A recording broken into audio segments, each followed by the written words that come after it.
اعوذ باللہ من الشیطان اللعین الرجیم بسم اللہ الرحمن الرحیم الحمد للہ الذی لا یفرح منع والجمود ولا یغدیہ اعطاء والجود اذ کل معط منتقص سواء وکل مانع مذموم ما خلا والمنان بفوائد النعم وأوائد المزید والقسم اختلف علیہ دہر فیختلف منہ الحال ولو كان في مكان فيجوز عليه الانتقال جلت عظمته والصلاة والسلام على النبي الأمي الخاتم لما سبق والفاتح لمن غلق المعلن الحق بالحق أبي القاسم محمد صلى الله عليه محمد الصلاة والسلام على أهل بيته الطيبين الطاهرين المعصومين المظلومين الذين أذهب الله عنهم الرجس وطهرهم تطهيرا. صلوات پڑھتے محمد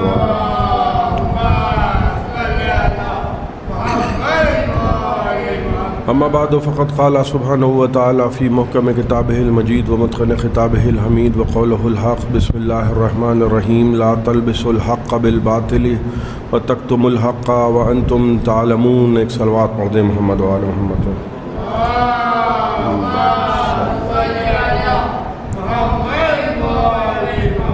حضرات، قرآن مجید کے جن الفاظ کی تلاوت کا شرف مستقل حاصل کیا جا رہا ہے، ارشاد رب العزت ہے کہ لا تلبسوا الحق بالباطل وتکتموا الحق وانتم تعلمون، کہ دیکھو کبھی حق کو باطل کے ساتھ ملاؤ نہیں اور حق کو چھپاؤ نہیں، خاص طور پہ تب جب تم جانتے ہو کہ حق کیا ہے.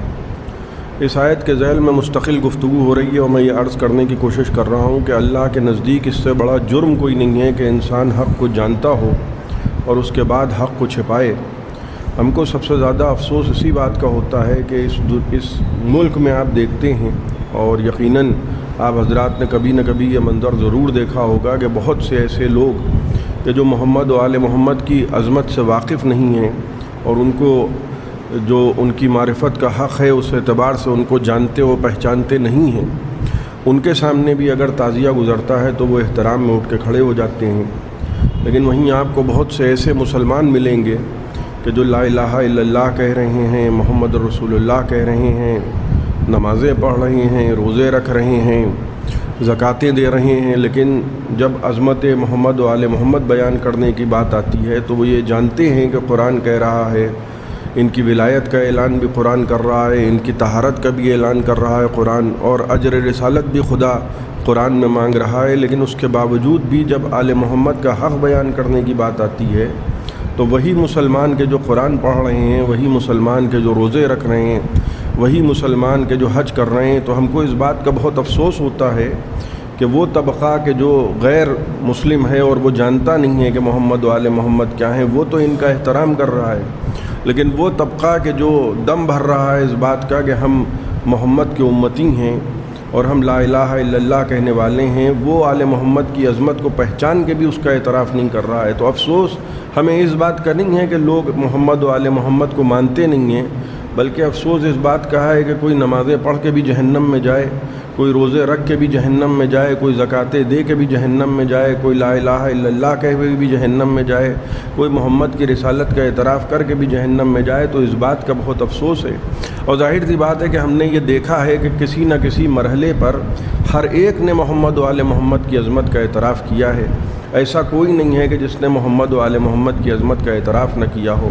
اور چھٹے امام علیہ السلام سے وہ حدیث جو منسوب ہے کہ جب راوی نے پوچھا کہ مولا آپ کی افضلیت کی سب سے بڑی دلیل کیا ہے، وہ میں نے کسی مجلس میں عرض کیا تھا کہ امام نے فرمایا کہ ہماری فضیلت کی سب سے بڑی دلیل یہ ہے کہ دنیا ہمارے نسب میں آنا چاہتی ہے، ہم کسی کے نسب میں نہیں جانا چاہتے ہیں. تو ہم نے یہ دیکھا ہے کہ دنیا محمد و آل محمد کے دروازے پہ کھڑی ہوئی ہے، آل محمد کسی کے دروازے پہ جا کے کھڑے نہیں ہوئے ہیں. ایک صلوات پڑھیے تو میں کچھ عرض کروں.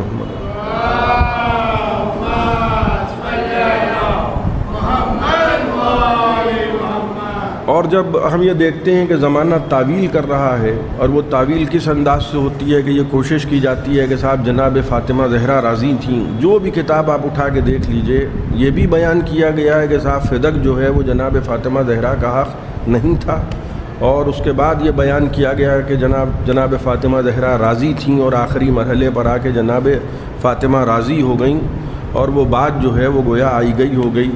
اکثر یہ کوششیں آپ دیکھتے ہیں کہ صاحب یہ کوشش کی جا رہی ہے کہ صاحب تینوں سے مولا علی علیہ السلام راضی تھے اور ایسا کوئی مسئلہ نہیں تھا، بلکہ تعلقات بہت گہرے تھے، اور مولا علی مشورے دینے بھی جاتے تھے، اور کہیں کہیں پہ جب مشکل درپیش ہوتی تھی تو مولا علی ان کی مدد کرنے بھی جاتے تھے، اور تیسرے دور میں تو کھانا بھی پہنچوا دیا اور پانی بھی پہنچوا دیا۔ تو آپ کوششوں پہ اگر نظر کریں تو آپ یہ دیکھیں گے کہ کوشش دکھانے کی یہ کی جاتی ہے کہ مولا علی علیہ السلام راضی تھے۔ اور فرما رہے ہیں، اب آپ غور فرمائیے کہ آپ نے ایک طرف اجماع کر لیا اور آپ یہ کہہ رہے ہیں کہ سب جو ہے وہ اس بات پہ متفق ہیں، صرف علی راضی نہیں ہیں، اور اس کے بعد اپنی کتابوں کے ذریعے آپ یہ ثابت کرنے کی کوشش کر رہے ہیں کہ صاحب مولا علی راضی تھے، اور 6 مہینے کے بعد مولا علی نے فلاں صاحب کی بیعت کر لی تھی، اور علی تو ان کے پیچھے نماز پڑھتے تھے، اور مولا علی تو مشورے بھی دیا کرتے تھے، اور جب جو ہے وہ ایک مشکل وقت آ گیا خلیفہ ثالث کے لیے تو مولا علی نے کھانا پانی بھی بھجوا دیا۔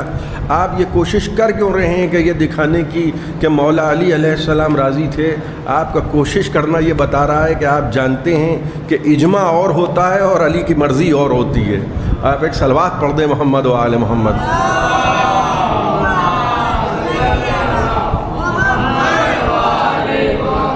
ذرا سے میں آپ کی توجہ چاہ رہا ہوں، دیکھیے دنیا میں جتنے بھی نبی آئے ہیں ہمیشہ ان کی امتوں نے ایک کام کیا ہے۔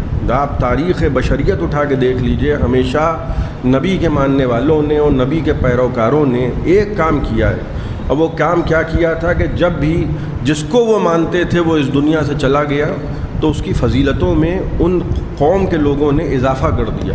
کبھی بھی ہم نے یہ نہیں دیکھا تاریخ میں کہ نبی گیا اور امتیوں نے نبی کی منزلت کو گھٹانا شروع کر دیا، کبھی یہ نہیں ہوا ہے۔ لیکن امت آخر کے ساتھ یہ ہم نے دیکھا ہے کہ ادھر رسول گئے اور انہوں نے رسول میں عیب نکالنا شروع کر دیے۔ آپ غور فرما رہے ہیں، رسول میں عیب نکالنا شروع کر دیے، کبھی رسول کے شجرے میں عیب نکالا جا رہا ہے، کبھی رسول کے جسم میں عیب نکالا جا رہا ہے، اور دنیا جہان کی باتیں آپ سنتے ہیں کہ کہاں۔ کل میں نے آپ کی خدمت میں جو قرآن کی آیت عرض کی تھی کہ قرآن کہہ رہا ہے کہ ان کو وہ وقت یاد دلاؤ جب ہم نے آدم و نوح سے نبوت لی۔ آپ غور فرما رہے ہیں، دیکھیے قیامت کے دن نبی کا ایک مقام ہے جس کو قرآن بیان کر رہا ہے۔ قرآن کہہ رہا ہے وَكَيْفَ إِذَا جِئْنَا بِكَ شَهِيدًا عَلَىٰ هَٰؤُلَاءِ، قیامت کا دن کیسا ہوگا میرے حبیب جب ہم آدم سے لے کر خاتم تک پر تم کو گواہ بنا کے پیش کریں گے۔ اب آدم سے لے کر خاتم تک پہ کون گواہ ہوگا؟ رسول آخر۔ اب آپ ایمانداری سے بتائیے، جو خود 40 برس کے بعد رسول بنا ہو وہ آدم سے لے کر خاتم تک پہ گواہ کیسے ہو سکتا ہے؟ قرآن کہہ رہا ہے کہ منزلت میرے حبیب تمہاری یہ ہے کہ ہم تم کو سب پر گواہ بنا دیں گے۔ تو اللہ ایک منزلت قرآن میں بیان کر رہا ہے، مگر امت مسلمہ کا عجیب عالم ہے کہ نبی میں عیب نکالے جا رہے ہیں۔ اب اور کوئی قرآن میں عیب نکالے تو لوگ پتلا جلانے کے لیے کھڑے ہو جاتے ہیں۔ بھئی آپ کے سامنے آپ اگر کوئی واقعہ سنتے ہیں کہ صاحب فلاں ملک میں قرآن جلایا گیا ہے تو آپ کو غصہ بھی آتا ہے۔ آپ اور آپ یہ چاہتے ہیں کہ اس شخص کو سزا دیں، آپ سزا نہیں دے پاتے ہیں، تو کم سے کم ایک کوشش تو آپ کرتے ہیں کہ جس نے بھی قرآن جلایا ہے ہم اس کا پتلا ضرور جلائیں۔ وہی کام بدلے ہوئے انداز میں ہم کرتے ہیں۔ جب ہم سنتے ہیں کہ کسی نے قرآن جلایا ہے تو ہم اس کا پتلا جلانے کی کوشش کرتے ہیں، اور جب ہم یہ سنتے ہیں کہ کسی نے دروازہ سیدہ پہ آگ لگائی ہے تو ہم اس کا پتلا جلانے کی کوشش کرتے ہیں۔ اس لیے کہ ہم قرآن کو آل محمد کے مساوی سمجھتے ہیں۔ ہم ہرگز یہ نہیں سمجھتے ہیں کہ نبی میں کوئی عیب تھا، یہ ممکن ہی نہیں ہے۔ آپ اگر تاریخوں پہ نظر کریں تو جناب عیسیٰ علیہ السلام، غور فرما رہے ہیں، بڑی آپ کی توجہ چاہ رہا ہوں، جناب عیسیٰ علیہ السلام کے بارے میں عیسائیوں نے کیا کیا نہیں کہا، اور جب جناب عیسیٰ علیہ السلام اس دنیا سے چلے گئے تو عیسائیوں نے جناب عیسیٰ کو کہا کہ یا یہ خدا تھے اور یا یہ خدا کے بیٹے تھے، اور جناب مریم کو بھی خدا کہا، جناب عیسیٰ کو بھی خدا کہا۔ یہ عیسائیوں نے نظریہ قائم کیا۔ اب دو نظریے جو ان کے ہاں قائم ہوئے وہ کیا ہوئے کہ یا تو عیسیٰ خدا ہیں اور یا خدا کے بیٹے ہیں۔ آپ غور فرما رہے ہیں، ہر زمانے میں ہر نبی کی امت نے نبی کی عظمت کو بڑھایا ہے۔ کسی زمانے میں یہ نہیں ہوا ہے کہ نبی جب اس دنیا سے چلا گیا تو نبی میں عیب نکالے جا رہے ہیں۔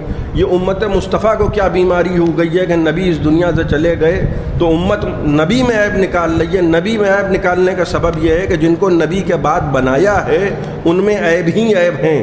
اور فرما رہے ہیں تو لوگ یہ نہ کہیں کہ صاحب نبی میں تو کوئی عیب نہیں تھا، آپ نبی کی جگہ پہ بیٹھ گئے ہیں جا کے اور آپ میں عیب ہی عیب ہیں، لہذا یہ کوشش کی جا رہی ہے کہ ہم ان کے جیسے نہ ہو پائیں تو ان کو اپنے جیسا ثابت کرنے کی کوشش کی جائے۔ جناب عیسیٰ کا انٹرویو ہوگا قیامت کے دن، بڑی آپ کی توجہ چاہ رہا ہوں، قرآن کہہ رہا ہے جناب عیسیٰ بھی موجود ہیں اور جناب مریم سلام اللہ علیہا بھی موجود ہیں، اور خدا قرآن میں ذکر کر رہا ہے، قیامت کا منظرنامہ کھینچا جا رہا ہے، جناب عیسیٰ کھڑے ہیں اور جناب مریم کھڑی ہیں، اور خدا پوچھے گا کہ اَأَنْتَ قُلْتَ لِلنَّاسِ اتَّخِذُونِي وَأُمِّي إِلَٰهَيْنِ، اے عیسیٰ کیا تم نے لوگوں سے کہا تھا کہ مجھ کو اور میری ماں کو خدا مانو؟ بڑی توجہ آپ کی چاہ رہا ہوں، قرآن کیا کہہ رہا ہے کہ خدا قیامت کے دن عیسیٰ سے پوچھے گا کہ عیسیٰ اَأَنْتَ قُلْتَ لِلنَّاسِ اتَّخِذُونِي وَأُمِّي إِلَٰهَيْنِ مِن دُونِ اللَّهِ، کیا تم نے لوگوں سے کہا تھا کہ مجھ کو میری ماں کو خدا مانو، اللہ کو چھوڑ دو؟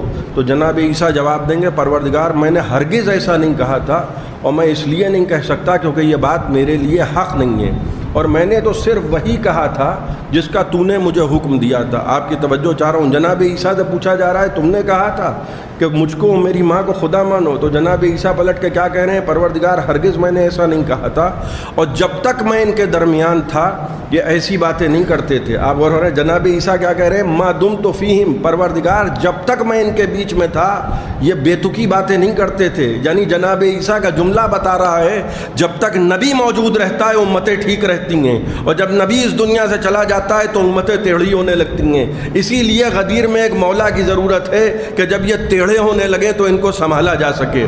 آپ غور فرما رہے ہیں، جناب عیسیٰ کہہ رہے ہیں پروردگار میں نے ہرگز ایسا نہیں کہا تھا۔ تو سوال یہ اٹھتا ہے کہ عیسائی کیوں ایسی باتیں کر رہے ہیں؟ کیوں جناب عیسیٰ کو خدا کہہ رہے ہیں؟ بھئی کسی کو خدا کہنا یہ بہت بڑی بات ہے، آپ غور فرما رہے ہیں، یہ کوئی آسان مسئلہ نہیں ہے۔ اب جناب عیسیٰ کو عیسائی کیوں خدا کہنے لگے؟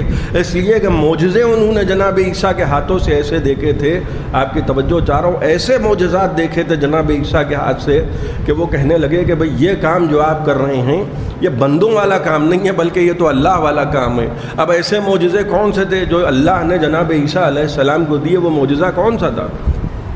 وہ معجزہ یہ تھا کہ جناب عیسیٰ علیہ السلام، قرآن کہہ رہا ہے کہ مٹی سے پرندہ بناتے تھے۔ بڑی آپ کی توجہ چاہ رہا ہوں، جناب عیسیٰ کیا کرتے تھے کہ مٹی سے پرندہ بناتے تھے، اور کہتے تھے کہ انی اخلق لکم من الطین کہیئۃ الطیر، میں تمہارے لیے مٹی سے ایک پرندہ بناؤں گا۔ بھئی جناب عیسیٰ علیہ السلام جیسے بچپن میں بچے کھیلتے ہیں نا تو کھلونے بناتے ہیں، جناب عیسیٰ علیہ السلام کیا کرتے تھے کہ مٹی سے کھلونا بنایا، کھلونے کی شکل کا، پرندے کی شکل کا، تو کہتے تھے انی اخلق لکم من الطین کہیئۃ الطیر، میں تمہارے لیے مٹی سے ایک پرندہ بناؤں گا اور اس کے بعد اس میں روح پھونکوں گا، فیکون طیرا باذن اللہ، تو وہ اللہ کی مرضی سے ہوا میں زندہ ہو کے اڑنے لگے گا۔ اب جناب عیسیٰ قرآن میں لفظ استعمال ہوا انی اخلق لکم، میں تمہارے لیے خلق کروں گا، یعنی عیسیٰ خلق کر رہے ہیں مگر خدا نہیں ہے عیسیٰ۔ آپ غور نے اللہ نے یہ معجزہ دیا ہے جناب عیسیٰ کو کہ جناب عیسیٰ علیہ السلام مٹی سے پرندہ بنا رہے ہیں اور اس میں روح پھونکے دے رہے ہیں، وہ پرندہ زندہ ہو کے ہوا میں اڑا جا رہا ہے، اور کہنے لگے کہ میں جو ہوں جو ماں کے پیٹ سے اندھا اور کوڑھی پیدا ہوا ہے میں اس کو شفا دوں گا، میں پیدائشی اندھے کو آنکھیں دوں گا۔ بھئی آپ غور فرما رہے ہیں، دیکھیے پیدائشی اندھے کو جناب عیسیٰ علیہ السلام کیا دے رہے ہیں؟ میں آنکھیں دوں گا پیدائشی اندھے کو، میں جو مریض پیدا ہو رہا ہے، جو کوڑھی پیدا ہو رہا ہے ماں کے پیٹ سے، جناب عیسیٰ کہہ رہے ہیں کہ میں اسے شفا دوں گا، اور میں مردوں کو زندہ کر دوں گا۔ اب اور یہ جناب عیسیٰ علیہ السلام کر رہے ہیں تو خلق بھی کر رہے ہیں، اور فرما رہے ہیں جناب عیسیٰ علیہ السلام کیا کر رہے ہیں کہ مٹی سے پرندہ بنا رہے ہیں، خلق کر رہے ہیں، اور اس میں روح پھونک رہے ہیں، وہ زندہ ہوا جا رہا ہے۔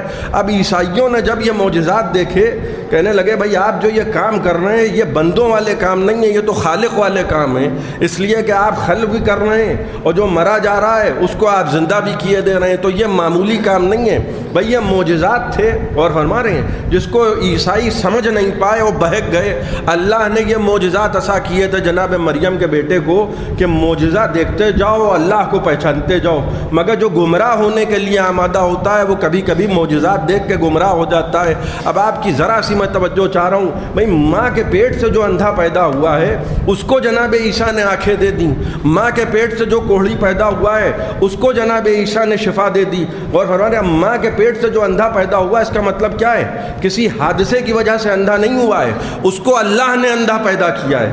بھئی آپ کی توجہ چاہ رہا ہوں، اس کا مطلب کیا ہے کہ اس کو اللہ نے اس زمین پر اندھا پیدا کیا ہے۔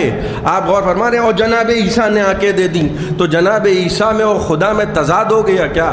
جناب عیسیٰ میں اور خدا میں اختلاف پیدا ہو گیا کیا؟ جناب عیسیٰ علیہ السلام سے اللہ نے آنکھیں دلوائیں تاکہ زمانے پہ یہ ثابت ہو جائے کہ جو ماں کے پیٹ سے اندھا پیدا ہوتا ہے اس کو مریم کا بیٹا آنکھیں دیتا ہے، ویسے ہی حسین سے راہب کو بیٹے دلوائے تاکہ زمانے پہ یہ واضح ہو جائے کہ جس کی نسل میں اولاد نہیں ہوتی اس کو فیض شبیری سے اولاد عطا ہوتی ہے۔ ایک صلوات پڑھ دیں محمد و آل محمد۔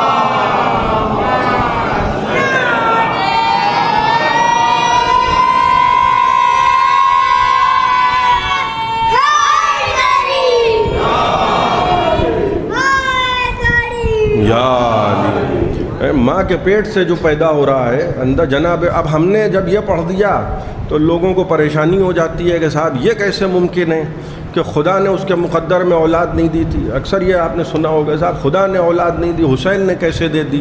تو آپ قرآن پڑھیے اور قرآن میں جناب عیسیٰ کا قصہ پڑھیے اور یہ سوال کیجئے کہ بھئی جو ماں کے پیٹ سے اندھا پیدا ہوا ہے، حادثے کی وجہ سے اندھا نہیں ہوا ہے کہ ڈاکٹر کوئی بہت بڑا آئی سرجن ہے اور اس نے کہا پریشان نہ ہوئیے ہم آپریشن کیے دے رہے ہیں، وہ تو ایک ثانوی مسئلہ ہو گیا۔ لیکن جو ماں کے پیٹ سے اندھا پیدا ہو رہا ہے، کوئی ڈاکٹر شفا نہیں دے رہا ہے، کوئی ڈاکٹر صحت نہیں دے رہا ہے، اللہ کا نبی اسے آنکھیں دیے دے رہا ہے۔ آپ غور فرما رہے ہیں، اور کس انداز سے آنکھیں دے رہا ہے کہ ایک مرتبہ ہاتھوں پہ آنکھ رکھتے تھے جناب عیسیٰ اور کہنے لگے بس آنکھیں عطا کر دیں۔ غور فرما رہے ہیں، تو ان کی عطا ایسا ہی ہوتی ہے۔ خدا چاہتا ہے کہ مریم کی بیٹے کی عظمت زمانے پہ واضح ہو جائے۔ اب عیسائی کہنے لگے کہ بھئی یہ اتنے بڑے بڑے کام جو آپ کر رہے ہیں کہ خلق بھی کیے دے رہے ہیں، مردے کو زندہ بھی کیے دے رہے ہیں، آپ تو خدا ہیں۔ اور انہوں نے یہ جناب عیسیٰ علیہ السلام کا مرتبہ ہے قیامت کے دن۔ بھئی عیسائیوں کی تعداد سب سے زیادہ ہے، آپ کی توجہ چاہ رہا ہوں، عیسائیوں کی تعداد دنیا میں سب سے زیادہ ہے، اور وہاں عیسائیوں کے سامنے جناب عیسیٰ کا اور جناب مریم کا انٹرویو ہو رہا ہے۔ اور فرما رہے ہیں تو عیسائی یہ منظرنامہ دیکھ رہے ہیں نا، آپ اور فرما رہے ہیں عیسائی یہ منظرنامہ دیکھ رہے ہیں کہ جناب عیسیٰ کہہ رہے ہیں پروردگار میں جب تک ان کے درمیان تھا یہ اس طرح کی باتیں نہیں کرتے تھے، یا نہ یہ مجھ کو خدا کہتے تھے یا نہ یہ میری ماں کو خدا کہتے تھے۔ جب میں ان کے بیچ سے چلا آیا پروردگار اب تو چاہے ان کو عذاب دے دے تب بھی یہ تیرے بندے ہیں، اور اگر میں نے ان سے ایسی کوئی بات کہی ہوتی، جناب عیسیٰ کیا کہہ رہے ہیں، تو تجھ کو پتہ ہوتا۔ بھائی قیامت کے دن ہر ایک کا انٹرویو ہو سکتا ہے، کوئی بھی اپنے آپ کو وی آئی پی نہ سمجھے، آپ سے بھی سوال ہو سکتا ہے، ہم سے بھی سوال ہو سکتا ہے۔ اور فرما رہے ہیں، اور لوگ کہتے ہیں کہ صاحب عزاداری جو ہے وہ ویسے کیجئے جیسے چوتھے امام علیہ السلام کے زمانے میں ہوتی تھی۔ اکثر ہو سکتا ہے کہ یہ اعتراضات آپ تک پہنچتے ہوں، مجھے عزاداری کا نہیں پتہ، مگر ایک بات میں آپ کی خدمت میں بڑی محبت سے عرض کرنا چاہتا ہوں اور بڑے جمال کے عالم میں کہہ رہا ہوں، جلال کے عالم میں نہیں کہہ رہا ہوں۔ ایک چیز کا ضرور سوال ہو سکتا ہے، وہ سوال ہوگا نماز کے بارے میں۔ آپ اور فرما رہے ہیں، آپ اگر ہاتھ باندھ کے پڑھ رہے ہیں تو کیوں پڑھ رہے ہیں، اور ہاتھ کھول کے پڑھ رہے ہیں تو کیوں پڑھ رہے ہیں، یہ بالکل سوال ہو سکتا ہے، اس لیے کہ جیسے چاند کو بغیر دیکھے نہیں مانا جاتا ہے نا۔ اور فرما رہے ہیں چاند کے لیے آپ کتنا نظریں اٹھائے رکھتے ہیں، خاص طور پہ جب رمضان کا مہینہ ہوتا ہے تو سب لوگ چاند دیکھتے ہیں کہ بغیر دیکھے آپ مانتے نہیں ہیں۔ اور فرما رہے ہیں حالانکہ کسی عادل کی تصدیق سے چاند مانا جا سکتا ہے، لیکن نبی نے فرمایا ہے کہ نماز ویسی پڑھو، بڑی توجہ آپ کی چاہ رہا ہوں، نماز ویسی پڑھو، سلو کما رأیتمونی اصلی، ویسے نماز پڑھو جیسے تم نے مجھ کو نماز پڑھتے ہوئے دیکھا ہے۔ اور فرما رہے ہیں نماز ویسے نہیں ہوگی جیسے ابا نے کہا ہے، جیسے دادا نے کہا ہے، جیسے نانا نے سکھائی ہے، نماز ویسی ہوگی، اور فرما رہے ہیں جیسے نبی کو لوگوں نے نماز پڑھتے ہوئے دیکھا ہے۔ اب ایمانداری والی بات یہ ہے کہ بھئی جس نے دیکھا ہو وہی بتائے کہ ایسی ہم نے نبی کو ایسے پڑھتے ہوئے دیکھا ہے، لہٰذا ایسی نماز پڑھو۔ اب اگر آپ مناسب سمجھتے ہیں کہ انہوں نے دیکھا ہے، انہوں نے دیکھا ہے، انہوں نے دیکھا ہے، تو ان کے کہنے سے پڑھیے، اور اگر آپ سمجھتے ہیں کہ علی نے نبی کو نماز پڑھتے ہوئے دیکھا ہے تو علی کے کہنے سے پڑھیے۔ اب اور قیامت کے دن آپ سے پوچھا جا سکتا ہے، میں نوجوانوں کے لیے عرض کر رہا ہوں، بزرگوں سے معذرت کے ساتھ، عین ممکن ہے کہ یہ پوچھ لیا جائے کہ بھئی یہ جو جب بھی جناب عیسیٰ سے جب پوچھا جا رہا ہے کہ تم نے کہا تھا مجھ کو میری ماں کو خدا مانو، تو بھی کوئی اور کیا بیچتا ہے، کسی سے بھی پوچھا جا سکتا ہے کہ بھئی یوں جو تم پڑھا رہے ہو یہ کس کے کہنے سے پڑھ رہے ہو نماز۔ میں مثال دے رہا ہوں آپ کے سامنے، نبی کیا کہہ رہے ہیں کہ ویسے نماز پڑھو جیسے تم نے مجھ کو نماز پڑھتے ہوئے دیکھا۔ بھئی ایمانداری والی بات میں آپ کے سامنے عرض کر رہا ہوں، اور اس میں کوئی دو چار میں نہیں کر رہا ہوں، جتنے بھی مسلک ہیں کسی بھی امام کی ولادت نہیں ہوئی تھی نبی کے زمانے میں. جتنے بھی مسلک ہیں، غور فرمائیں، جتنے بھی مسلک کے ماننے والے ہیں، کسی کی ولادت نہیں ہوئی تھی رسول کے زمانے میں. تو جب پیدا ہی نہیں ہوئے تھے، اور فرمانے، تو نماز پڑھتے ہوئے کیا خاک دیکھا ہوگا؟ وہاں پوچھا جا رہا ہے، وہ کہیں گے صاحب ہم تو تھے نہیں، ہم تو 200 برس کے بعد پیدا ہوئے. کوئی کہہ رہا ہے ہم تو 80 برس کے بعد پیدا ہوئے. کوئی کہہ رہا ہے بھائی ہمیں اطمینان اسی لیے ہے کہ ہم ان کو مانتے ہیں جو نبی سے منیت کی منزل پر ہیں. اور فرما رہے ہیں ہم ان کو ماننے والے ہیں جو نبی سے. جب ہم سے پوچھا جائے گا کہ بھائی یہ بتاؤ، یہ جو تم ہاتھ کھول کے نماز پڑھ رہے ہو کس کے کہنے سے پڑھ رہے ہو، تو اپنا تو اشارہ سیدھے علی کی طرف ہوتا ہے.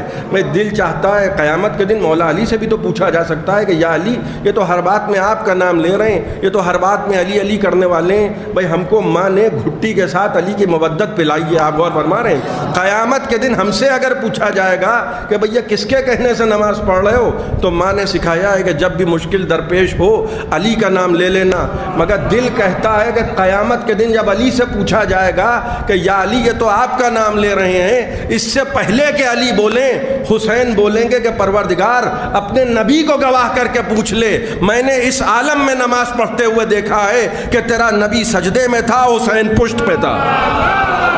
اور ایک صلوات پڑھ دیں محمد و آل محمد.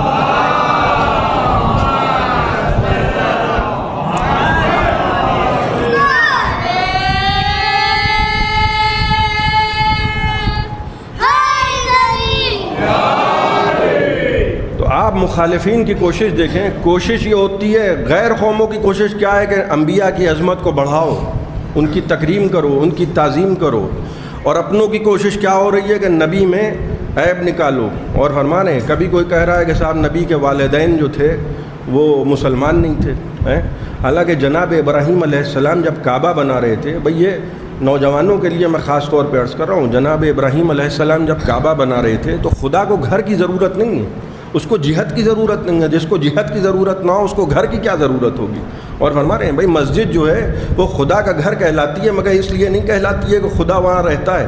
اور فرما رہے ہیں ایسے ہی خانہ کعبہ اللہ نے اس کو قبول کر لیا.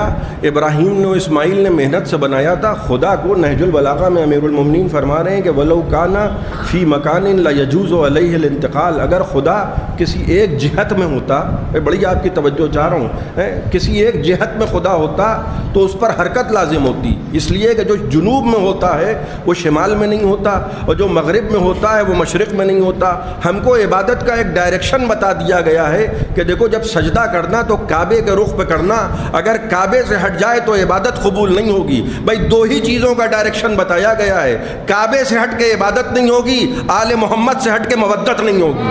اور دو چیزوں کا ڈائریکشن ہم کو بتایا گیا ہے، ان سے ہٹ جاؤ تو مودت جائز نہیں ہے، اور کعبے سے ہٹ جاؤ تو عبادت جائز نہیں ہے.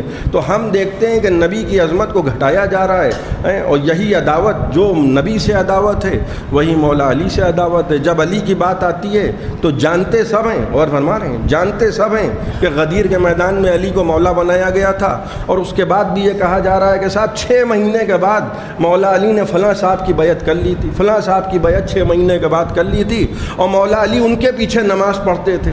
اور جو بھی کتاب آپ اٹھا کے دیکھ لیجئے تو کوشش کیا کی جا رہی ہے کہ وہ آگے ہوتے تھے اور علی پیچھے ہوتے تھے، اور جناب فاطمہ بھی راضی تھیں اور مولا علی بھی راضی تھے. یہ کوشش کی جا رہی ہے کہ صاحب مولا علی نے بیعت کر لی تھی، اور اتنے خوشگوار تعلقات تھے کہ نہ پوچھئے. جب بھی ان کو کوئی مسئلہ ہوتا تھا تو مولا علی دروازے پہ پہنچ جاتے تھے، اور جب ان کا گھر گھیرا گیا تو امام حسن امام حسین کو کھڑا کر دیا گیا کہ پانی پہنچا دیا گیا، کھانا پہنچا دیا گیا. بڑے اچھے تعلقات تھے. یہ کوشش کی جاتی ہے کہ نہیں کی جاتی ہے؟ اور مولا علی کے لیے کیا کہا جاتا ہے کہ ارے صاحب علی تو ان کے پیچھے نماز پڑھتے تھے.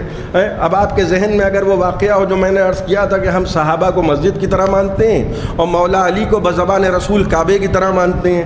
نبی نے کیا فرمایا؟ یا علی مسلو کا مسل الکعبہ. یہی حدیث ہے، اے علی تمہاری مثال میری امت میں کعبے جیسی ہے.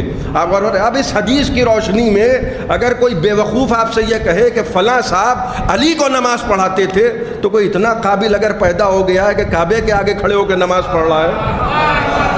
آپ غور فرما رہے کعبے کے آگے کھڑے ہو کے نماز پڑھ رہا ہے، مگر کوئی صاحب جوش میں زیادہ آ گئے ہیں تو میں ان کی ذمہ داری نہیں لے سکتا۔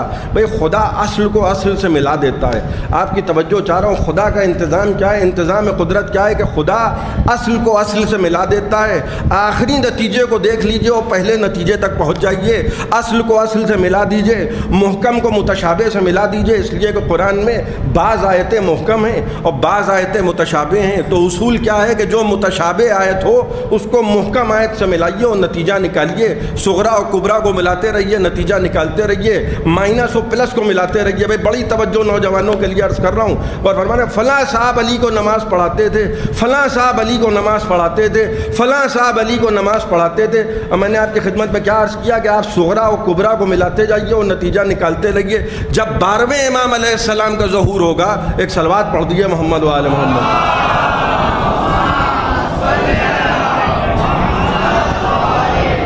جب 12ویں امام علیہ السلام کا ظہور ہوگا تو ساتھ میں کون آئے گا؟ جناب عیسیٰ ابن مریم۔ غور فرما رہے ہیں بھئی یہ اکیلی ولدیت ہے کہ جو ماں کے نام کے ساتھ جڑی ہے، اکیلی ولدیت ہے۔ جناب عیسیٰ ابن مریم، ماں کے نام کے ساتھ تعارف کرایا جا رہا ہے۔ جناب عیسیٰ اتریں گے، بھئی مریم کا مقام ہے۔ غور فرما رہے ہیں جناب مریم کے نام کا سورہ قرآن میں موجود ہے۔ مامور رشید کے دربار میں عیسائی کہنے لگے کہ مریم افضل ہیں جناب فاطمہ زہرا سے۔ عیسائی دلیل دے رہے ہیں، وہ کہہ رہے ہیں کہ دلیل ہمارے پاس یہ ہے کہ قرآن میں مریم کے نام کا سورہ موجود ہے، قرآن میں جناب فاطمہ کے نام کا سورہ موجود نہیں ہے۔ 8ویں امام علیہ السلام کو بلایا گیا، مامون نے کہا کہ دیکھیے یہ کہہ رہے ہیں کہ مریم کے نام کا سورہ قرآن میں موجود ہے مگر جناب فاطمہ کے نام کا سورہ قرآن میں موجود نہیں ہے۔ 8ویں امام علیہ السلام نے فرمایا کہ تم نے سنا ہے کہ رسول اپنی بیٹی کے احترام میں اٹھ کے کھڑے ہو جاتے تھے؟ کہیں گے ہاں ہم نے سنا ہے۔ کہنے کیوں اٹھ کے کھڑے ہوتے تھے؟ تم کو اس بات پہ فخر ہے نا کہ مریم کے نام کا سورہ قرآن میں موجود ہے، یعنی مریم قرآن کا جز ہیں۔ غور فرما رہے ہیں 8ویں امام کیا فرما رہے ہیں کہ مریم قرآن کا جز ہیں، اور نبی فاطمہ کے احترام میں اس لیے اٹھ کے کھڑے ہوتے تھے کہ فاطمہ قرآن کا کل ہیں۔ آپ غور فرما رہے فاطمہ قرآن کا کل ہیں۔ یہ ان مریم کا بیٹا ہے جو جناب مہدی منتظر کے ساتھ نازل ہوگا اور دریا پہ مصلی بچھے گا۔ روایتیں آپ سنتے رہتے ہیں، دریا پہ مصلی بچھے گا۔ اب لکھنؤ آپ جائیں گے اور بہت سے لوگ جو گئے ہوں گے تو آپ لکھنؤ کا ایک تہذیب ہے، کلچر ہے، ہر جگہ کی ایک ثقافت ہوتی ہے۔ تو لکھنؤ میں کہتے نہیں ہے کہ پہلے آپ، اب تو بہت سے لوگ مذاق بھی اڑاتے ہیں کہ صاحب پہلے آپ میں گاڑی چھوٹ گئی پتہ چلا ہے، تو پہلے آپ بسم اللہ پہلے آپ، تو لکھنوی تکلفات ہوتے ہیں اور فرما رہے ہیں کہ صاحب پہلے آپ چلیے۔ تہذیب بھی یہی ہے کہ پہلے آپ چلیے، حالانکہ ہمارا کلچر بڑی تیزی سے بدل رہا ہے۔ اور فرما رہے ہیں نبی نے فرمایا کہ جو سلام میں سبقت کرے گا، بڑی توجہ چاہ رہا ہوں نوجوانوں کے لیے عرض کر رہا ہوں، انتظار نہ کیا کیجئے کہ کوئی سلام کرے تو ہم جواب دیں۔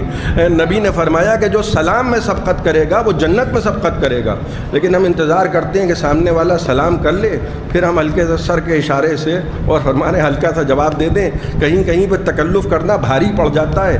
یہاں 12ویں امام ہیں اور جناب مریم کے بیٹے ہیں، وہ ان سے کہہ رہے ہیں کہ آپ پڑھائیے نماز، وہ ان سے کہہ رہے ہیں کہ آپ پڑھائیے نماز۔ اب آخر میں جناب مریم کے بیٹے جناب عیسیٰ کہیں گے کہ میں آپ کو نماز نہیں پڑھا سکتا۔ بڑی توجہ آپ کی چاہ رہا ہوں، اور اس جملے پہ نظر رہے کہ فلاں صاحب مولا علی کو نماز پڑھاتے تھے، فلاں صاحب مولا علی کو نماز پڑھا، علی ان کے پیچھے نماز پڑھتے تھے، علی ان کے پیچھے نماز، یہی سنتے ہیں نا، علی ان کے پیچھے نماز پڑھتے تھے، علی نے ان کی بیعت کر لی تھی 6 مہینے کے بعد۔ بھائی 6 مہینے تک تو ڈسپیوٹ رہا، وہ کس بات پہ رہا وہی بیان کر دیجئے۔ اور فرما رہے ہیں علی نے بیعت کر لی 6 مہینے کے بعد اور فلاں صاحب علی کو نماز پڑھاتے تھے۔ یہاں ہم کیا منظرنامہ دیکھ رہے ہیں کہ جب 12ویں کا نزول ہوگا اور جناب عیسیٰ کہیں گے کہ آپ، جناب عیسیٰ سے 12ویں امام کہیں گے کہ آپ آگے کھڑے ہو جائیے، تو وہ پلٹ کے کہیں گے کہ میں آپ کو نماز نہیں پڑھا سکتا، اس لیے کیونکہ آپ فاطمہ زہرا کے بیٹے ہیں، میں مریم کا بیٹا ہوں۔ بڑی آپ کی توجہ چاہ رہا ہوں، میں مریم کا بیٹا ہوں اور آپ کس کے بیٹے ہیں؟ آپ جناب فاطمہ زہرا کے بیٹے ہیں۔ یعنی جناب عیسیٰ کیا کہنا چاہ رہے ہیں کہ آپ مالکہ کے بیٹے ہیں، میں کنیز کا بیٹا ہوں۔ یہ جملہ آپ کی سماعتوں کی نظر کر رہا ہوں، جب مریم کا بیٹا 12ویں کو نماز نہیں پڑھا سکتا تو جس کے شجرے کا پتہ نہ ہو وہ علی کو نماز کیا پڑھا؟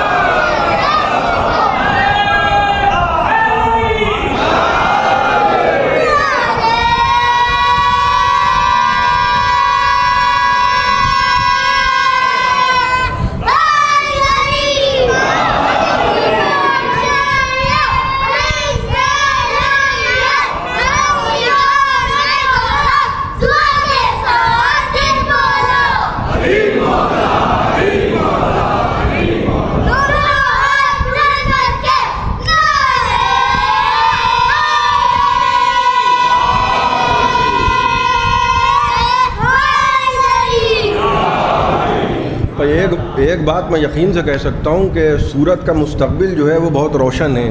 یہ صورتیں بتا رہی ہیں کہ سورت کا مستقبل بہت روشن ہے، اور فرما رہے ہیں نعرے بتا دیتے ہیں کہ تربیت کیسی ہو رہی ہے. ایک صلوات پڑھتے ہیں محمد و آل محمد.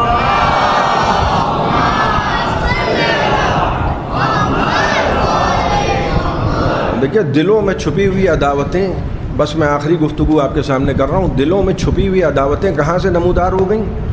رسول کا زمانہ کتنے سکون سے گزرا، رسول کا زمانہ.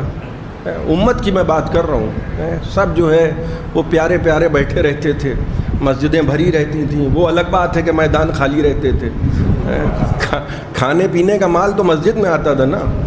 اب آپ کہہ رہے ہیں تو میں عرض کیے دے رہا ہوں، کسی نے مجھے اشارہ کیا ہے تو میں عرض کیے دے رہا ہوں. ترمذی شریف کی روایت ہے، اب اس سے زیادہ شریف روایتیں میں ڈھونڈ کے کہاں سے لاؤں گا. رسول بیٹھے ہوئے ہیں، امام حسن امام حسین بیٹھے ہوئے ہیں، اور جو ہے وہ دائیں بائیں جو ہوتے تھے شمع رسالت کے پروانے وہ بیٹھے ہوئے ہیں. اور اتنے میں کوئی جو ہے وہ کھانے کے لیے آیا تو رسول پوچھتے تھے بھئی یہ ترمذی شریف کی روایت ہے، میں گڑھی ہوئی باتیں پڑھنے کا عادی نہیں ہوں، اور خدا نخواستہ ابو ہریرہ کے خاندان سے میرا تعلق نہیں ہے. وہ طبق آیا کھانے کا، رسول نے پوچھا یہ کیا لائے ہو. اب اگر لانے والے نے کہہ دیا کہ ہدیہ ہے، اور فرما رہے ہدیہ ہے، تو رسول کھا لیتے تھے اور امام حسن امام حسین کو کھلاتے تھے، مولا علی کو کھلاتے تھے. اور اگر لانے والے نے کہہ دیا صدقہ ہے تو نہ خود کھاتے تھے اور نہ امام حسن امام حسین کو کھلاتے تھے، نہ مولا علی کو کھلاتے تھے. صدقے کے کوے الگ تھے.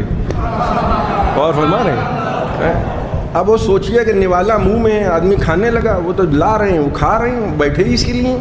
اب میں اس سے زیادہ کیا عرض کروں، وہ بیٹھے ہی اسی لیے. اور فرما رہے ہیں بڑا پیٹ ہیں اور بیٹھے ہیں کہ صاحب لائیے وہ ہم کھائیں. اتنا بڑا باغ فدق کھا گئے. سوچئے کھانے کے لیے بیٹھے ہوئے ہیں، اب وہ کھا رہے ہیں اور سامنے والے نے سوال کر لیا. بھائی سوال کرنے والوں کی کوئی ٹائمنگ تھوڑی ہوتی ہے.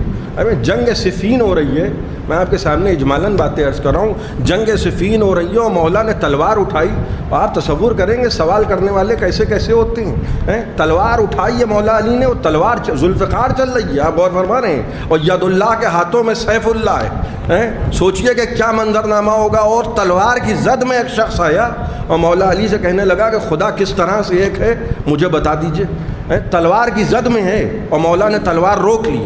اور جو چاہنے والے تھے انہوں نے کہا مولا یہ دشمن ہیں، ہو سکتا ہے ان کی سازش ہو کہ آپ کو سوال و جواب میں اس طرح سے الجھا دیں اور دشمن گھات لگا کے آپ پہ حملہ کر دیں. مولا نے فرمایا کہ خبردار اس پر حملہ نہ کرنا، اس سوال کرنا اس کا حق ہے اور جواب دینا علی کی ذمہ داری ہے. اور فرما رہے ہیں اور مولا نے کیا جواب دیا، کہنے لگے تیرا جو یہ سوال ہے نا کہ اللہ کس طرح سے ایک ہے بتا دیجئے، اسی کے لیے تو علی جنگ لڑ رہا ہے. آپ غور فرمائیں یہ جو جنگ ہو رہی ہے یہ اس بنیاد پہ ہو رہی ہے کہ خدا ایک ہے، لیکن تم لا الہ الا اللہ زبان سے کہتے ہو، دل سے ایمان نہیں رکھتے ہو.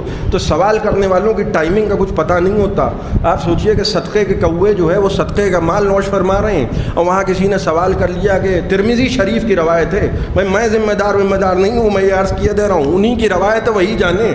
سوال کرنے نے سوال کر دیا کہ اللہ کے رسول یہ بتائیے کہ صدقہ ہوتا کیا ہے. اب کھانا نوالا منہ میں ہے اور سوال کرنے والا کیا پوچھ رہا ہے کہ مولا یہ بتائیے کہ صدقہ کیا ہوتا ہے. نبی نے بھی کوئی تکلف نہیں کیا. وہ کہنے لگے انما ہیا اوساخ الناس، بھئی یہ جو صدقہ ہوتا ہے یہ لوگوں کا میل ہوتا ہے. آپ بھئی یہ نوجوانوں کے لیے جملہ عرض کر رہا ہوں، جو میل کھا رہا ہو لوگوں کا وہ میلہ ہو سکتا ہے، غدیر کا مولا نہیں ہو سکتا. اور یہ ان کے مقدر میں نہیں ہے. غور فرما رہے ہیں ہم نے دیکھا کہ جب رسول کا زمانہ گزرا بڑے اطمینان سے گزرا. پہلا زمانہ آیا، پہلا زمانہ میں کہہ رہا ہوں، میں یہ نہیں کہہ رہا ہوں وہ زمانہ حق پہ مبنی تھا. دوسرا دور آیا کوئی ایسا مسئلہ نہیں ہے. تیسرا دور آیا کوئی ایسی بات نہیں ہے. ادھر مولا علی کا زمانہ آیا. بھائی میں نوجوانوں کے لیے خاص توجہ چاہ رہا ہوں. مولا علی کا زمانہ آیا، جس کو دیکھیے وہ نکلا آ رہا ہے. بھئی یہی ہوا نا، مولا علی کی 4 سالہ دور حکومت میں کوئی اونٹ پہ بیٹھ کے چلا آ رہا ہے، کوئی گدھے پہ بیٹھ کے چلا آ رہا ہے. رسول کے زمانے میں سارے معاملات نارمل ہیں. بھئی اس پہلو سے آپ نے کبھی غور کیا کہ رسول کے زمانے میں بڑی محبتیں ہیں. غور فرما رہے ہیں آپ، میرے بھی مولا ہو گئے، مومنوں کے بھی مولا ہو گئے، مومنات کے بھی مولا ہو گئے، بڑی محبت دکھائی جا رہی ہے. اور ادھر مولا علی کا زمانہ آیا. بھئی آپ غور فرما رہے ہیں، آپ کو میں قرآن کی طرف لیے جا رہا ہوں. دیکھیے قرآن کیا کہہ رہا ہے، وَالشَّمْسِ وَالضُّحَاهَا. بھئی آپ محظوظ ہوں گے اگر میری باتیں آپ تک پہنچ گئیں، انشاءاللہ آپ محظوظ ہوں گے. قرآن کیا کہہ رہا ہے، وَالشَّمْسِ وَالضُّحَاهَا وَالْقَمَرِ إِذَا تَلَاهَا. قسم ہے سورج کی جب وہ اپنی روشنی کے ساتھ پوری طرح سے چھا جائے، اور قسم ہے چاند کی جب وہ اس کا اتباع کرے۔ اور علماء نے کیا فرمایا کہ سورج سے مراد ہے رسول، اور چاند سے مراد کون ہے؟ مولا علی علیہ السلام۔ غور فرما رہے ہیں آپ، سننے کے لیے آمادہ ہیں؟ بڑی اطمینان کے ساتھ میں آپ کی سماعتوں کی نظر کر رہا ہوں۔ سورج کون ہے؟ رسول خدا۔ اور چاند کون ہے؟ مولا علی۔ تو جب سورج نکلتا ہے، سورج جب طلوع ہوتا ہے، بھائی آپ نے یہ منظر دیکھا ہوگا، اس کو کنیکٹ کر کے دیکھیے گا، سورج جب نکلتا ہے تو نہ آپ کو کیڑے نظر آئیں گے، نہ آپ کو مکوڑے نظر آئیں گے، دن کے اجالے میں نہ آپ کو نہ آپ کو چور نظر آئیں گے، نہ آپ کو اچکے نظر آئیں گے۔ غور فرما رہے ہیں؟ لیکن جیسے ہی چاند نمودار ہوتا ہے، ادھر ادھر سے کیڑے مکوڑے بھی نکلنے لگے، سانپ بچھو بھی نکلنے لگے، چوروں نے بھی سوچا یہی موقع ہے، لوٹ لو کھا لو۔ غور فرما رہے؟ پیٹ بھرنے کا بہترین موقع چوروں کو کب ملتا ہے؟ رات کے وقت۔ اور فرما رہے ہیں تو میں اسی لیے کہہ رہا ہوں کہ جب چاند نمودار ہوتا ہے، اچھا پہلی کا چاند جو ہے، بھائی کیا خدا کی قسم منطق ہے، چاند کو دیکھ کے بچے بہت خوش ہوتے ہیں، اور آپ 1:30-2 بجے رات میں گزر کے دیکھ لیجئے، چاند کو دیکھ کے کتے بہت بھونکتے ہیں۔ ارے میں نے اپنی بات کہہ دی، اب وہ بات کہاں تک پہنچے میں نہیں جانتا۔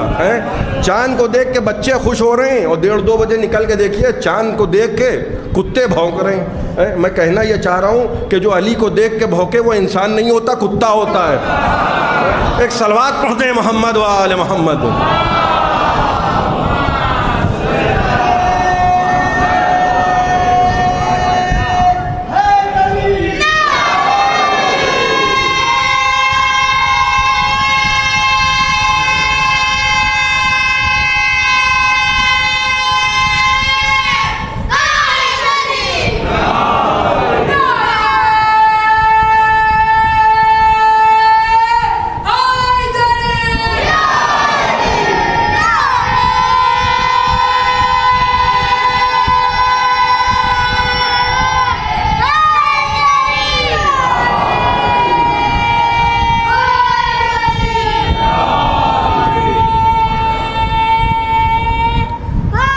یا علی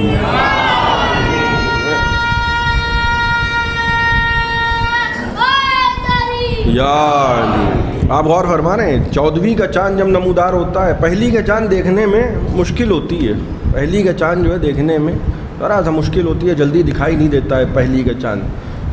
یہ ہماری آنکھوں کی کمی ہوتی ہے، ادھر سے کمی نہیں ہوتی ہے، مگر جب 14ویں کا چاند آتا ہے تو چندھوں کو بھی دکھائی دینے لگتا ہے۔ 14ویں کا چاند ایسا ہوتا ہے، اور فرمانے کہنا یہ چاہ رہا ہوں کہ پہلا اگر آپ کو نظر نہیں آ رہا ہے، انشاءاللہ آپ کو 14واں ضرور نظر آ جائے گا، اس لیے کہ ایک ہاتھ میں ذوالفقار ہوگی، اور فرمانے، اور ایک ہاتھ میں عباس کا علم ہوگا۔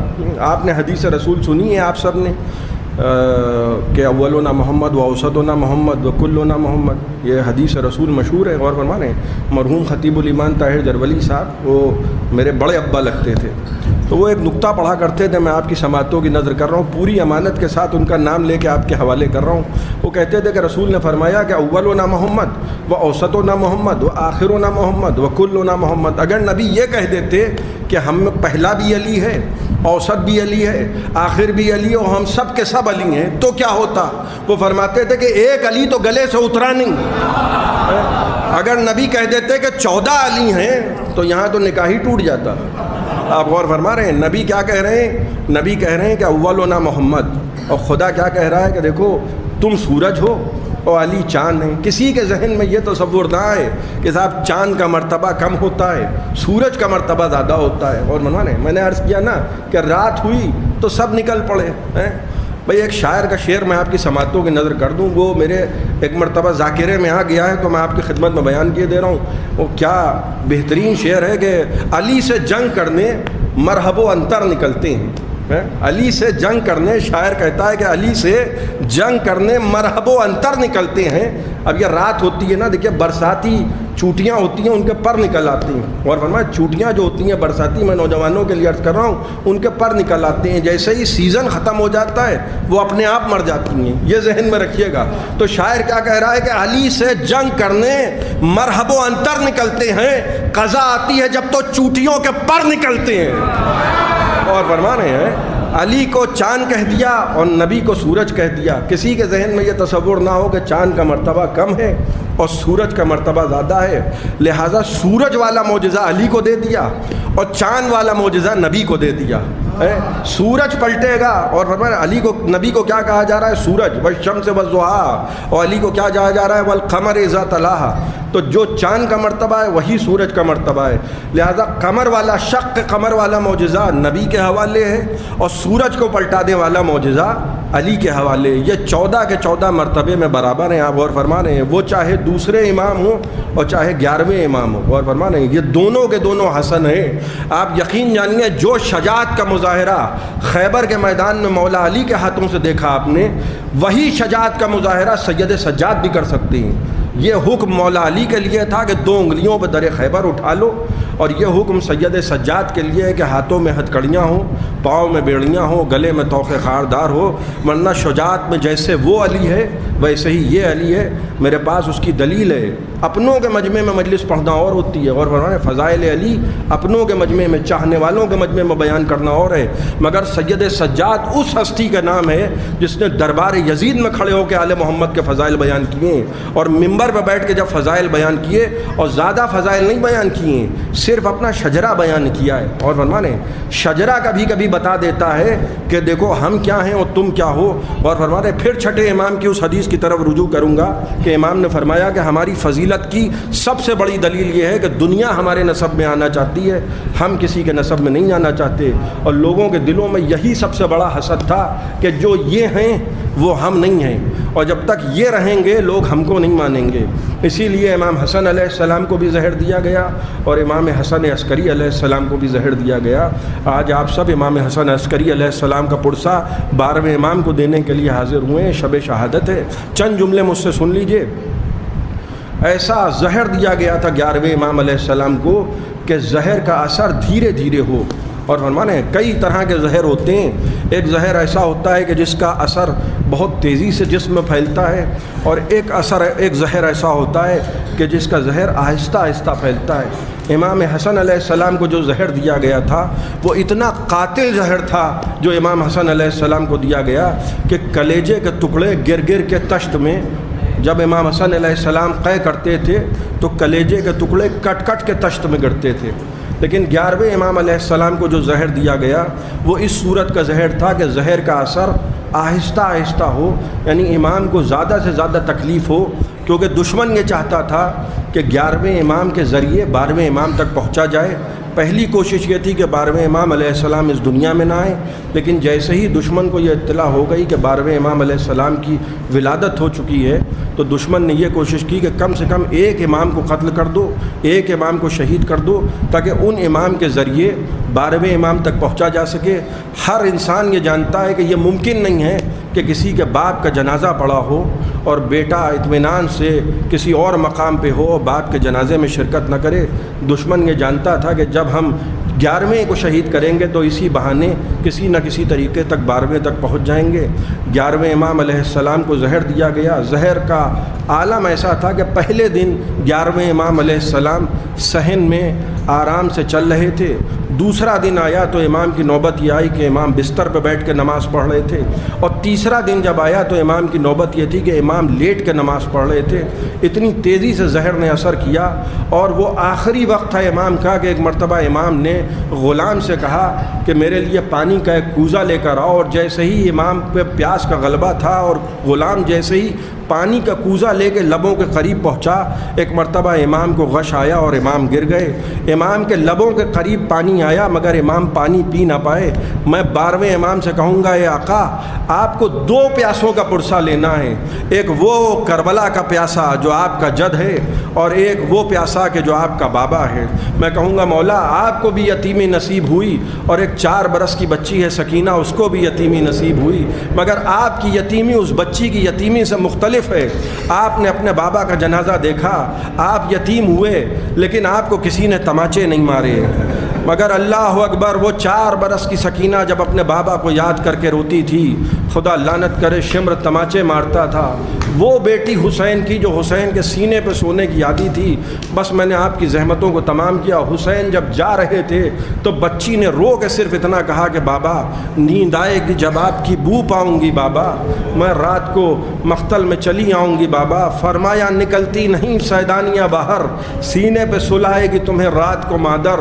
وہ کہتی تھی سوئیں گے کہاں پھر علی اصغر، شہ نے کہا اب صبر کرو باپ کو دل بر، شب ہوئے گی اور دشت میں ہم ہوئیں گے بی بی، اصغر میرے ساتھ آج وہیں سوئیں گے بی بی۔ اس نے کہا بس دیکھ لیا آپ کا بھی پیار، میں آپ سے بولوں گی نا اب یا شہ ابرار، اچھا نہ اگر کیجے گا جلد آنے کا اقرار، مر جائے گی اس شب کو تڑپ کر یہ دل ابرار۔ ارے کیسی ہیں یہ باتیں، میرا دل روتا ہے بابا، گھر چھوڑ کے جنگل میں کوئی سوتا ہے بابا۔ شہ نے کہا اب صبر کرو باپ کو جانی، ارے کچھ دیتی ہو عباس کو پیغام زبانی، اودے ہیں لبے لال یہ ہے تشنا دہانی، ملتا ہے تو بی بی کے لیے لاتے ہیں پانی، محبوب الہی کے نواسے ہیں سکینہ، ہم بھی تو کئی روز کے پیاسے ہیں سکینہ۔ اللہ اکبر، یہ حسین کی پیاس کا ذکر تھا کہ میر انیس صلی اللہ مقاموں فرماتے ہیں کہ جیسے ہی حسین نے پیاس کا ذکر کیا، حسین نے کہا سکینہ دائنی لعلی آتی کی بالماء، اے سکینہ مجھے جانے دو، شاید میں تمہارے لیے تھوڑا سا پانی لے آؤں، خدا آپ کی آوازوں پر رحمت نازل کرے۔ میں نے عرض کیا کہ 11ویں امام علیہ السلام پانی لبوں کے قریب آیا مگر پانی نہیں پہنچا لبوں تک، مگر 11ویں امام علیہ السلام کا جب انتقام لیں گے 11ویں 12ویں امام علیہ السلام تو ایک پیاسے کا انتقام لیں گے۔ سکینہ کی کیفیت کیا ہے کہ جیسے ہی بابا نے پیاس کا ذکر کیا کہنے لگے سکینہ جانے دو، شاید میں تمہارے لیے تھوڑا سا پانی لے آؤں، تو بس بچی نے رو کے یہ کہا بابا اب پانی پینے کا کیا فائدہ، اب تو 6 مہینے کے علی اصغر بھی پیاسے مارے گئے۔ بابا گئے مگر سکینہ نے یہ وعدہ کیا تھا بابا رات آئے گی بابا تو ہم کو بلا لیجیے گا، اس لیے کہ بابا ہمیں کسی کے سینے پر نیند نہیں آئے گی۔ حسین بچی کو سمجھا کے گئے۔ اب بچی کا عالم یہ 4 برس کی بچی ہے، اور بچی کا عالم یہ ہے، یہ وہ بچی ہے کہ جو حسین کے سینے پہ سونے کی یادی تھی۔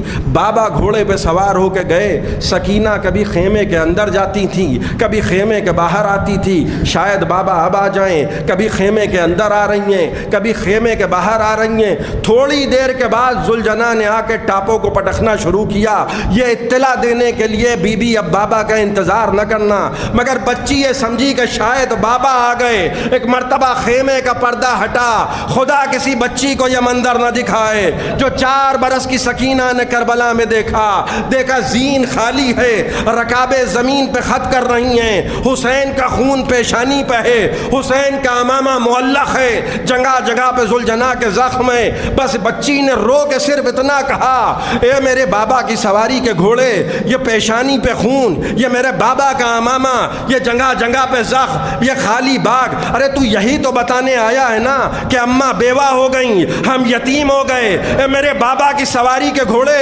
بس مجھے ایک سوال کا جواب دے، حل سقیا ابی ام قتل عطشانا، اے میرے بابا کی سواری کے گھوڑے بس اتنا بتا کہ وقت ذبح میرے بابا کو پانی ملا یا میرا بابا پیاسا مارا گیا۔